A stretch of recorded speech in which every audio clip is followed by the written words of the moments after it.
Mai veniți copii pe acasă, dor ni s-a făcut de voi. La noi toamna e frumoasă, veniți, mamei, înapoi. Am cules de acum poama, mustul fierbe în butoi, pe toți vă așteaptă mama, haide, veniți înapoi. Am tăiat de acum porumbul, eu cu tatăl vostru în doi. Stă în glugi să-i bată vântul, veniți, mamei, înapoi. Anul acesta au rodit fructe și legume în toi, iar în veci v-am pregătit de toate pentru voi.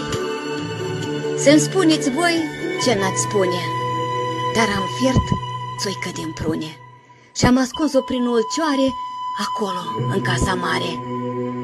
Tatu mai bodogănește, o caută și nu o găsește, mă mai suduie o leacă, dar nu-i nimic, o să-i treacă.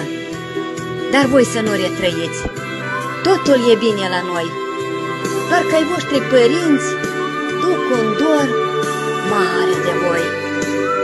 Vă așteptăm cu drag acasă, cum eram adinioară, o familie frumoasă, cu copiii grămăjoară. Până atunci, dragii mamei, să aveți grijă de voi.